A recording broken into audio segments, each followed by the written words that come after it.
Assalamualaikum warahmatullahi wabarakatuh. Perkenalkan, nama saya Putri Regina dengan ekonim 312. Baik, kami akan menjelaskan materi tentang sistem reproduksi pada manusia dan tumbuhan. Nah, yang akan saya bahas yaitu sistem reproduksi pada manusia. Sistem reproduksi pada manusia baik pria maupun wanita memiliki struktur organ internal dan eksternalnya masing-masing. Setiap organ dalam sistem tersebut memiliki fungsi yang berbeda-beda pula. Simak penjelasan tersebut untuk mengetahui lebih dalam tentang sistem reproduksi manusia. Awal proses reproduksi manusia terjadi ketika sel sperma bertemu dengan sel telur yang umumnya terjadi pada hubungan seksual. Proses ini dapat berlangsung berkait adanya organ-organ reproduksi yang berfungsi organ reproduksi beserta kelenjar dan hormon membentuk sistem reproduksi yang berperan dalam proses reproduksi manusia. Sistem reproduksi pada pria dan wanita berbeda serta bekerja secara spesifik untuk masing-masing jenis kelamin. Di sini saya akan melanjutkan tentang sistem reproduksi pria dan wanita. Sistem reproduksi pria berfungsi untuk memproduksi dan menyimpan serta mengantarkan sperma untuk membuahi sel telur. Sedangkan sistem reproduksi wanita memiliki fungsi untuk memproduksi sel telur dan menyediakan tempat untuk janin selama kehamilan. Kedua fungsi tersebut saling melengkapi dalam proses reproduksi.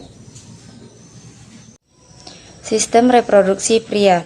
Pada sistem reproduksi pria terdapat penis, skrotum, dan testis. Bisa Anda lihat pada gambar di samping. Pada gambar di samping sudah tertera atau sudah menunjukkan nama-nama dari sistem reproduksi pria. Saya akan menjelaskan materi tentang sistem reproduksi wanita. Tuba Fallopi adalah saluran dengan panjang sekitar 10-13 cm dan diagram sekitar 1 cm yang menghubungkan antara indung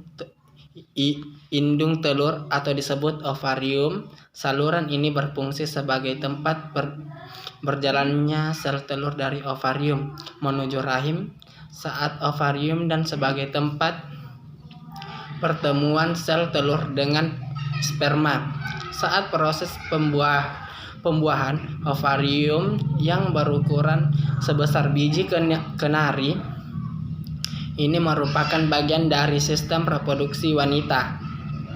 Ovarium berfungsi menghasilkan sel telur setiap bulan atau mulai dari masa pubertas hingga menopause, serta memproduksi hormon estrogen dan progesteron. Vagina adalah bagian dari sistem reproduksi wanita. Vagina berfungsi sebagai saluran menghubung ke rahim dengan labia dan vulva. Sebagai jalan masuknya di ujung dalam vagina menghubungkan langsung dengan serviks atau leher rahim. Vagina digunakan tubuh untuk mengeluarkan menstruasi yang berawal dari rahim. Saya akan melanjutkan materi yaitu reproduksi ekseksual atau vegetatif. Reproduksi vegetatif adalah cara perkembangbiakan yang dilakukan oleh tumbuh-tumbuhan tanpa adanya pelemburan antara dua sel gamet jantan dan betina.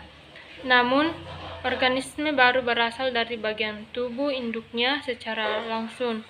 Reproduksi ekseksual atau vegetatif dibagi dua, yaitu vegetatif alami dan vegetatif buatan. Di sini saya akan menjelaskan reproduksi seksual atau generatif. Pada dasarnya, reproduksi seksual atau generatif merupakan cara perkembangbiakan tumbuhan yang dilakukan oleh tumbuhan itu sendiri. Biasanya proses reproduksi ini dilakukan melalui cara-cara alami. Reproduksi secara generatif diawali oleh peleburan sel gamet jantan dan sel gamet betina yang dimiliki oleh tumbuhan tersebut.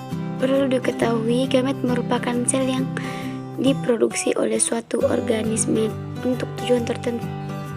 Faktor terjadinya proses reproduksi generatif, anemogami atau penyerbukan yang terjadi karena angin, pseudogami atau penyerbukan yang terjadi karena adanya aktivitas bantuan dari hewan, entomogami atau penyerbukan yang terjadi karena adanya aktivitas dari bantuan serangga, malekogami atau penyerbukan yang terjadi karena adanya aktivitas dan bantuan dari siput, ornitogami atau penyeburan yang terjadi karena adanya aktivitas dan bantuan dari burung, kriptogami atau penyerbukan bantuan dari kelelawar.